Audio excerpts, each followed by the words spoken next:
उसकी फैमिली से मुलाकात हुई, क्या क्या बातें सामने आई? वो बिल्कुल इनोसेंट लोग हैं, वो चतर चलाक लोग नहीं हैं। लास्ट नाइट जो है ना, बच्चे को बड़ी गालियों उन्होंने निकाली न्याजी साहब ने। गालियों की एक हद है, ये इंस्पेक्टर नहीं करेक्टर का मर्डर है। कहा जा रहा है कि जो वो लड़का था अदील, वो फ्रंट मैन था। फ्रंट मैन अगर वो होता तो उसने कम से कम आप जैसी मेरे जैसी जैकेट पहनी होती, टोपी उसने पहनी है बेचारे ने लंडे की। लोगों की हमदर्दियां भी इसलिए लेगा, वो नेचुरल था। उसने खुद 15 पे कॉल कर दी। कुछ लोग ये भी कह रहे हैं कि कोई आपकी जाती रंजिश है, आपके ऊपर कोई पर्चा ऐसा दिया था जिस वजह से आप आज भी उनके खिलाफ सख्त बातें कर रहे हैं। पहले इनकी लाइफ में जो प्रोग्राम किए हैं, 7-8 प्रोग्राम लगे हुए हैं, उसमें मैंने जो बातें की अभी तो कर ही नहीं रहा। उसके अंदर दुनिया की हर गलत जो लैंग्वेज है मैंने इस्तेमाल कर दी उनकी जिंदगी में। मैंने उनको दिल से माफ नहीं किया हुआ था। अस्सलाम वालेकुम नाज़रीन, मैं हूं आपका मेज़बान एहसन ज़फ़र और आप देख रहे हैं पब्लिक न्यूज़। नाज़रीन, इंस्पेक्टर सैफुल्लाह न्याजी कत्ल केस के रिलेटेड आज हम बात करेंगे। हमारे साथ शाहिद चौधरी साहब मौजूद हैं, इनसे बात करेंगे और जानेंगे कि आज की डेट तक क्या अपडेट है। अस्सलाम वालेकुम चौधरी साहब, कैसे हैं आप? ठीक है अल्लाह का शुक्र। चौधरी साहब, सबसे पहले तो मुझे बताइएगा इस केस के रिलेटेड आज की जो अपडेट है वो क्या है? आप फिल्मों में काम करें, इतने गुड लोग हैं, किस काम में पड़ गए हैं आप? अच्छा, मैं आपको बताता हूँ चक्कर। पता क्या, ये सैफुल्लाह न्याजी जो है ना, इसका भी कुछ दिन पहले तक तो मर्डर हुआ है। और ऐसे केसेस में जितने तक मुलज़म जुडिशियल नहीं होता, चार्ज फ्रेम नहीं होता, चालान मुकम्मल नहीं होता, हर लम्हा जो है ना अपडेट चेंज होती हैं। पुलिस के जो है ना इन्वेस्टिगेशन वाले, इनका काम बनता है कि वो डेली एक ज़िमनी लिखने के पाबंद होते हैं। जब तक ये केस चलता जाएगा, मुलज़म जुडिशियल नहीं होगा, चालान मुकम्मल नहीं होगा, तफ्तीशी अफसर पाबंद होता है डेली एक ज़िमनी लिखने का। आज की ये पेश रफ्त है, 5 दिन का रिमांड पहले कोर्ट ने दे दिया था, वो सब कंप्लीट हो चुका हुआ था। आज उसको फिर को उसी मुतलका इलाका मजिस्ट्रेट के बाद थाना शेर कोर्ट की अदालत में पेश किया गया। 5 दिन का उसका रिमांड फिर हो गया। अब रिमांड होना जो है ना, ये एक मशकूक चीज़ है कि क्यों हुआ। अब रिमांड में जो है ना, ज़ाहिर है कि पुलिस वालों ने यही कहा है, अगर वो ये ना कहते कि हमने असला बरामद करना है तो रिमांड होना नहीं था, क्योंकि इस कत्ल में असला भी आपको पता है वीडियो में आ गया हुआ। अब वहाँ पे चूँकि इनके वकला पेश नहीं हो सकेंगे, टाइम कैलकुलेशन ऊपर नीचे हो गई, तो वो मुद्दई यानी मुलज़म के जो है फैमिली वाले नहीं थे, दबाव नहीं था कोर्ट पे, इसलिए उन्होंने रिमांड दे दिया। अच्छा, मैं जानना चाहूँगा कि ये जो केस के रिलेटेड ही बात करूँगा, आपकी फैमिली से भी उनकी मुलाकात हुई, जो अदील लड़का है उसकी फैमिली से मुलाकात हुई, क्या क्या बातें सामने आई, उन्होंने क्या कहा, कुछ बातें बताइएगा। उनकी जो फैमिली है ना, वो बिल्कुल इनोसेंट लोग हैं, वो चतर चलाक लोग नहीं हैं। यानी कि मुझे नहीं नज़र आया उनकी वालदा से। आप यकीन करें, हमने ना यहाँ पर उनकी वालदा ना सब्ज़ कपड़ा पहना हुआ था, ऊपर ना वो दुपट्टा लिया हुआ था, और सब्ज़ जो है ना क्रोमा पे कटिंग के दौरान कट जाता है, तो हमने उनकी वालदा को कहा, ये अभी सब्ज़ दुपट्टा जो है चेंज करने। तो मैंने इस सर्कल को जब नोट किया, मैंने कहा ख़ानदानी लोग हैं। उन्होंने, उनकी वालदा ने अपनी वालदा यानी कि बच्चे की दादी की जो है ना चादर ली, पहले उन्होंने अपने ऊपर दूसरी चादर ली, फिर नीचे से दुपट्टा निकाला है। तो जो ऐसी फैमिली होगी वो कैसी होगी, आप खुद सोच रहे हैं। तो वो लोग सारे शरीफ हैं, यानी उन्होंने ये भी नहीं किया कि दुपट्टा लो, हमारी माँ जैसी नहीं, बिल्कुल, तो माँ को तो नहीं कोई बुरी नज़र से देखा, लेकिन उन्होंने पहले चादर ली है, फिर दुपट्टा नीचे से निकाला है। तो मैंने वहाँ से अंदाज़ा लगाया, मैंने कहा बच्चियाँ बेचारी उन्होंने हिजाब किया हुआ था, शरीफ बच्चियाँ थी। मैंने उनको जो है ना देखना नहीं चाहिए, लेकिन मैंने उनको पाँव तक को देखा था कि ये बच्चियाँ कोई फैशनेबल तो नहीं है, कोई पाजेबें वगैरह तो उन्होंने पाँव में नहीं डाली हैं, सिर्फ अपनी तफ्तीश के रंग में। और मैं किसी की माँ बहन को नहीं देखता, वह लोग ये लिखना शुरू कर चुके। मैंने सिर्फ अपनी, क्योंकि हम क्राइम को जो है उसकी इन्वेस्टिगेशन कर रहे हैं ना, ये अपने जो हालातों वाक़या तो पब्लिक के सामने रख रहे हैं। तो मुझे ना उनके हाथों पे कोई नेल पॉलिश नज़र आई, ना बच्चियों ने कोई लिपस्टिक लगाई हुई थी, वो तो चेहरा तो मैंने खैर देखा ही नहीं। तो मुझे बज़ाहिर ना उनमें कोई ऐसी बुराई नज़र नहीं आई जिसके ऊपर मैं आकर फैमिली गलत है। ये सिर्फ बच्चे की हद तक था। लास्ट नाइट जो है ना, बच्चे को बड़ी गालियों उन्होंने निकाली न्याजी साहब ने। उन्होंने कहा तेरी माँ नू, तेरी बहन नू, तेरी फलानी नू। तो बच्चा रोना शुरू कर दिया। उसका वालिद कहता है 4 पे के ऊपर बैठ गए, तो उसके बाद सुबह वो माँ उठा रही है, वो नहीं उठ रहा था। तो जब वो माँ ने कहा नाश्ता हो गया था, माँ जी जूस से, तो मैं चल रहा हूँ। 1 घंटे बाद, यानी रात को उसने ज़हन बना लिया हुआ था। गालियों की एक हद है। एक गाली होती है, मैं आपको कहता हूँ बदबख्त इंसान, उल्लू के पट्टे, ये गाली होती है, बर्दाश्त कर रहा था बंदा। अगर मैं वो तेरी जमन वाली धी नूं इंज करा तेरी, तो ये चीज़ें थी। ऊपर से वो बच्चा जहाँ पे काम करता है, लोग ओस पड़ोस वाले से कहते थे वो यार छाड़ दे नौकरी, ये चीज़ें रिच करती थी।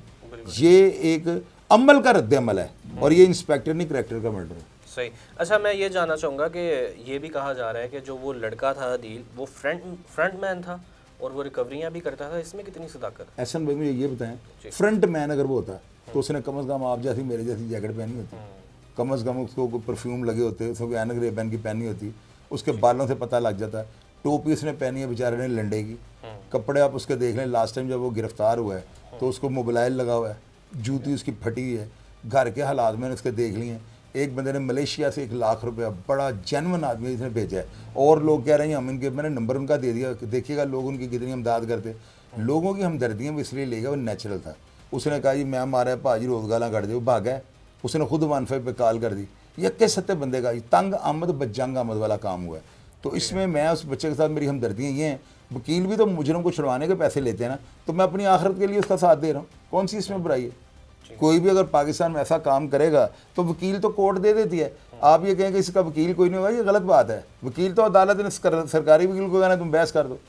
तो हम वकील पैसे लेके काम करते हैं, मैं अपनी आखिरत के लिए लगाऊं, इसमें कौन सी कैसी गलत बात है? अच्छा चौधरी साहब, मैं ये भी जानना चाहूँगा कि कुछ लोग ये भी कह रहे हैं कि कोई आपकी ज़ाती रंजिश है, आपके ऊपर कोई पर्चा ऐसा दिया था जिस वजह से आप आज भी उनके खिलाफ सख्त बातें कर रहे हैं। इसमें कितनी सी ताकत है? ऐसा मैंने जो किए हैं ना, पहले इनकी लाइफ में जो प्रोग्राम किए हैं, 7-8 प्रोग्राम लगे हुए हैं, उसमें मैंने जो बातें की अभी तो कर ही नहीं रहा हूँ, आप खोल के देख लीजिएगा। उसके अंदर दुनिया की हर गलत जो लैंग्वेज है मैंने इस्तेमाल कर दी उनकी ज़िंदगी में, और यही मेरी चीज़ें थी ना, यही मेरा सुप्रीम रिएक्शन था, सुप्रीम रिएक्शन कह लेना आप इसको, ताकतवर मेरा रद्दमल था, जिसकी वजह से वो यहाँ पे आके अपोलोजाइज कर गए। मैंने उनको दिल से माफ़ नहीं किया हुआ था, मैंने सिर्फ उनको पेंडिंग द टाइम किया था कि यार आने वाले वक्त में अगर ये गिरगिटी तरह रंग बदलेंगे ना तो मैं फिर वीडियो डिलीट करूँगा। वीडियो मैंने क्यों नहीं देखे, मेरी उनके साथ सुलह हो गई है, या मुझे अगर वो मेरे पर उनका प्रेशर होता तो सबसे पहले वो अपनी वीडियोस डिलीट करवाता। ये सिर्फ एक हुई है सुलह ब्राय नाम, और मुझे कल उनके बेटे ने और उनके दामाद ने और एक उनका कोई अजीज़ है उससे कहा जी उसकी ज़िंदगी में क्यों नहीं बोले। मेरे प्यारे भाईजान, आप मेरे व्लॉग्स खोलें, शाहिद चौधरी ऑफिशियल लिखें और साथ सैफुल्लाह नियाज़ी लिखें। अगर आपको मेरी ज़ुबान उनकी ज़िंदगी वाली ज़्यादा भयानक ना लगे तो आप मुझे गालियाँ निकालिएगा, लेकिन अगर मैंने उनकी ज़िंदगी के अंदर एक होता है पोस्टमार्टम तेज़ हालात के साथ, ताकि मुलजिम को जो है ना इसको ज़्यादा जो है नुकसान ना पहुँचे, और एक होता है चीरू पाड़ा। वाइल्ड लाइफ की वीडियोज़ में देखें, गाय जो ही शेरों के जकड़बंद में आती है तो शेर उसका कान नीचे से थन उतार लेते हैं, ओजरी निकाल लेते हैं, ये से होता है चीरू पाड़ा। मैंने उनकी लाइफ के अंदर उनका चीरू पाड़ा किया हुआ है, मैंने बगैर तकबीर के उनके ऊपर जो है ना मैंने तकबीर उनको ज़िबा किया हुआ है। तो अगर वो इतने ही ताकतवर होते, या मुझे मेरे ऊपर उन्होंने हाथ उठाया होता, या मेरे साथ उन्होंने कोई जूम नहीं बात की होती, इधर आ जाए आप, तो वो सबसे पहले ही शर्त रखते मेरी वीडियोस डिलीट करो। और उन्होंने तो शुक्र के कलमे पड़े थे कि मेरे ये बंदे ने माफ़ कर दिया। मैंने ये उनका बयान दिया है कि ये शरीफ आदमी, इन्होंने पैसे नहीं लिए, क्योंकि 20 दिन के बाद कोर्ट में बयान हुए हैं। अगर मैं वीडियो में ये कह देता कि इन्होंने मेरे से पिस्तौल मेरा रखा हुआ, पिस्तौल उन्होंने मुझे दे दिया है, पैसे भी दे दिए हैं, आपका क्या मतलब है 7.5 लाख का पिस्तौल दे दिया, ऐसा मेरे मामे के पुत्र थे, और मुझे सब कुछ उन्होंने दे दिया। लेकिन ये ऑफ द रिकॉर्ड करने वाली बातें हैं। अदालत में हम हमेशा यही स्टेटमेंट देते हैं कि ये जुर्म एहसन ने नहीं किया हुआ, मैं इसको माफ़ करता हूँ। अगर मैं कहता हूँ ये जुर्म एहसन ने किया, मैं इसको माफ़ करता हूँ, कोर्ट की आपको नहीं छोड़ेगी, फिर तो आप कोर्ट के मुजरिम हैं। तो हमेशा सुलह इसी तरह होती है, और न्यायी साहब बादशाह बंदे हैं। आप भाईजान मेरे चैनल पे आ जाएं, शाहिद चौधरी ऑफिशियल में, मेरा आपके साथ वादा है। आप मेरे मुंह पे बैठ के कहिएगा शाहिद साहब तुम पुलों से टाउट हो, मेरे मुंह पे बैठ के जो दिल करे आप कहिएगा, मैं आपको बड़े प्यार के साथ लोगों के सामने एहतसाब होगा, आप देख लीजिएगा, लोग आपको सवाल जवाब भी देखेंगे, मेरे भी सवाल जवाब देखेंगे। मैं वो बंदा हूँ, मैं किसी के ऊपर कीचड़ नहीं उछालता हूँ। ना मैंने मियाँ वाली के किसी जो है नियाजी ब्रदर को, मैंने किसी नियाजी भाई को बुरा भला कहा है। मैंने तो पहले दिन ये कहा है कि ये इंस्पेक्टर ने करैक्टर का कत्ल है। तो करैक्टर क्या कौम का होता है, मुझे ये बताएं। करैक्टर हमेशा एक शख्स का होता है जिसके आप बात कर रहे होते हैं। मैंने पहले दिन ये स्लोगन, जिस तरह वो वोट को इज्जत दो बन गया था स्लोगन, अभी तक सब वाकया जो है ना इसी तरह रिपोर्ट कर रहे हैं। कोई मीडिया का एंकर बताएं जो इस प्लेटफॉर्म से हटा है, सब यही कह रहे हैं कि इंस्पेक्टर ने करैक्टर का कत्ल है। तो क्या इससे मैंने दो राय कह दी?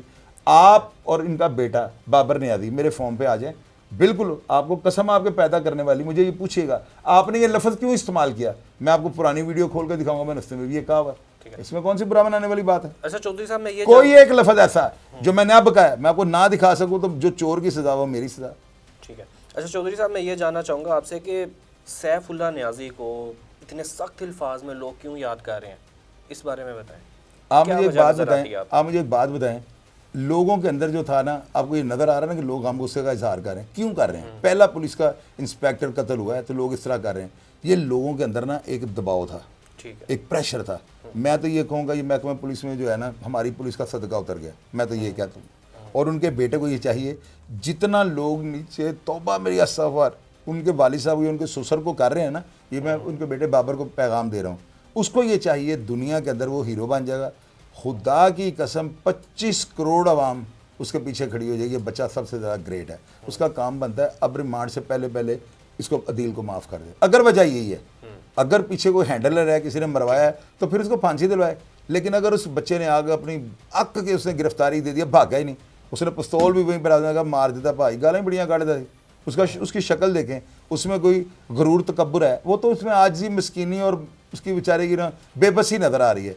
तो वो बच्चा अगर उसको माफ़ कर देगा ना, सबसे पहले बाबर नियाज़ी हीरो ऑफ पाकिस्तान मैं अपने प्रोग्राम के ऊपर ना उसको हाईलाइट करूँगा। ठीक है। अच्छा चौधरी साहब, मुझे ये बताइएगा, उनके बेटी की तरफ से बयान आया कि वो दिल के बहुत अच्छे थे लेकिन वो जज्बाती थे, इस पर आप क्या कहेंगे? यार जज्बाती और जो है आपका ज़मीर और करैक्टर, ये तीनों मुख्तलिफ चीज़ें हैं। करैक्टर के जज्बात है, करैक्टर का ज़मीर है। जज्बात होते हैं, आपको रोमांटिक फिल्म देकर रोमांस की पोजीशन में आ जाते हैं, जज्बाती मूवी देखकर रोना शुरू कर देते हैं, ये जज्बात हैं। जो आपकी होती है ना कि जो यानी कि बदतमीज़ी करना, लोगों से गालियाँ निकाल के पेश आना, ये करैक्टर असैसिनेशन होती है कि आप किसी को जलील करते हो। तो ये चीज़ें जब आपकी रिवायत बन जाए, जब आपका समझ लें बात ही यहाँ से गालियों से शुरू करें, तो फिर आपके बारे में लोग ये कहते हैं इसकी फितरत ही गंदी है। तो ये फितरत आपके करैक्टर के साथ जो है ना रिलेटेड होती है। फितरत, जो nature can not be change. आपने किसी को गाली निकाली, फितरती तौर पे बेगैरत है, आपने उसकी सारी नस्ल पुन दी, क्योंकि नेचर का ताल्लुक उसके साथ है, फितरत के साथ है, फितरत नहीं बदलती। अच्छा, आप कुछ इंकशाफात करते हैं जब भी, और वो देखा जाता है कि वो सही हो गया। अभी आप कुछ देर पहले कह रहे थे कि ये FIR भी खारिज कर दी जाएगी, इस बारे में बताइए। यार FIR जो है ना क्वैश हो जाती है। लोग ये कह रहे हैं कि ये FIR क्वैश नहीं होगी, लोग कहते हैं यार ये बंदा पागल है, कह रहे हैं ना, आप देखी जाएगा होता क्या। वो अल्लाह के बंदे, आप वकील हैं, मेरे भाई हैं, मेरे बेटे वकील, बड़े ख़ानदान। अब मियां अब्दुल मतीन साहब ने कहा कि केस जो है ना ट्रायल में जब जाएगा बच्चा सजा हो जाएगा, और वो बात ठीक कर रहे हैं, वो उनकी अपनी प्रैक्टिस है, या वो जो कानून के मुताबिक बात कर रहे हैं बिल्कुल रियलिटी है। और मैं जो कह रहा हूँ ये मेरी ज़ाती प्रैक्टिस है। मेरे पास अगर तजर्बा ना हो तो आप कितने माशाल्लाह यहाँ पे एंकर बैठे हो, मेरा इंटरव्यू लेने के लिए बैठे हुए, कोई मेरे पास नॉलेज है तो आप आ गए कि भाई पागल हने आ गए हैं, आप पागलों का इंटरव्यू करने आ गए। मेरे पास, मैंने ओपन बता दिया है कि वो जो वीडियो है ना जो वन शॉट पे बनी है, बच्चा जो बयान दे रहा है उसमें वो इकबाल जुर्म कर रहा है, उसमें सजा नहीं होगा। उस बयान की रोशनी वो ज़्यादा अथेंटिक है, मॉडर्नाइज सदी है, ऑडियो और वीडियो नाकाबिले तरदीद सबूत हैं। अगर फ्रांसिक मैच कर देना कि ये ऑडियो और वीडियो वाले शख्स यही हैं तो वो नाकाबिले तरदीद सबूत है।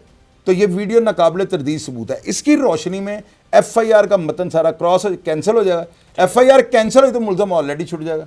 ठीक है। अगर मुलजम FIR ही खारिज हो जाती है तो मुलजम किस कानून के तहत वो अंदर रहेगा, ये चीज़। अच्छा चौधरी साहब, बड़े बड़े केसों में आपको देखा कि आप मिडल मैन का रोल प्ले करते हैं बीच में, और फैमिलीज की कोशिश करते हैं कि पैचअप हो जाए, तो इसमें भी कोशिश कर रहे हैं कि इन दोनों फैमिलीज का पैचअप हो जाए और FIR खारिज करवा दीजिए। यार पैचअप नहीं, माफ़ कर दें, वो पैचअप तो होता है ना बराबरी की सतह। बला जो टीपू वगैरह, वो जो तीफी बाटा है, वहाँ पे सुलह का चांसेस है, वहाँ पे तो नहीं है बराबरी, वो बराबरी की सतह है। यहाँ पे वो बेचारा उसको माफ़ कर दें। तो मैंने तो पहले दिन, अभी न्याजी साहब का 10वां भी नहीं हुआ, तो मैं कह रहा हूँ ना, तो मेरा ख्याल है, मैंने आज उस बच्चे को देखा है ना, बाबर न्याजी को, तो मुझे बड़ी खुशी हुई है।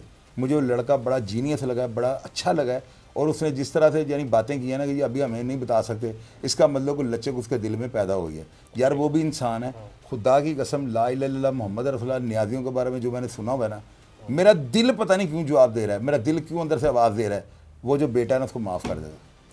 मेरा दिल कह रहा है, पता नहीं दिल, मैं दिल की बातें हमेशा शेयर करता हूँ, मेरा अल्लाह ताला मेरा भरम रख लेते हैं। जो लोग देख रहे हैं और जो लोग जज्बाती हैं, उन्हें बताएं कि जेल का कैसा माहौल होता है और क्या पैगाम देंगे उन्हें। मैं ना आपको ये बताने लगा हूँ, जेल के अंदर जो बड़े बड़े टेंटे खाना, यकीनन आप भी वो जो लगाते होंगे, वो जो नरम बाल करता है उसको क्या कंडीशनर कहते हैं? कंडीशनर डेफिनेटली आप लगाते हैं, लगाते हैं कि नहीं लगाते हैं? शैम्पू भी आप लगाते हैं। ऐसा ना आप यकीन करना, जेल के अंदर जो है ना, लोग इतना सा सरसों का तेल लेने के लिए ना कि मैं थोड़ा सा तेल लगा लूँ, जिससे मेरी स्किन जो है ना ये है, लोगों से मांग रहे होते हैं। अंदर जो है ना आपका दिल कर रहा है रूह अफ़ज़ा पीने को, आप बड़े अच्छे घर के हैं, गर्मी है, आप रूह अफ़ज़ा पीने के लिए ना बैठे हुए, आपके सामने खड्डे के ऊपर ना सामने वाला शरबत बना रहा है और आपको सुला मारता है, ये शरबत पी लो। आपकी वो जो ज़ब्त है ना, उसका मैं बता नहीं सकता हूँ।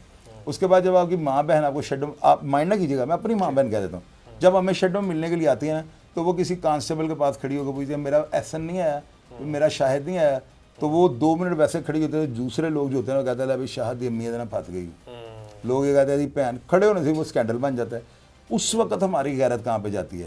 पहले दिन बंदा जब अंदर जाता है ना, तो 8 × 12 साइज़ की चक्की होती है, 8 से 10 बंदे उसके अंदर होते हैं, इतनी सी दीवार होती है, सब एक दूसरे के सामने टॉयलेट को अटेंड कर रहे हैं, नज़र आ रहे हैं, टी टाँ पू पाँ सब कुछ सामने चल रहा है। रात आपने मच्छरों में गुजार रही हैं, सुबह आपने उठने, आपके बाल कट जाने हैं, आपके कपड़े उन्होंने अच्छी जैकेट नंबरदारों ने उतार लेनी है, गंदा आंडा करके बंदे को वहाँ पे बिठा देना है।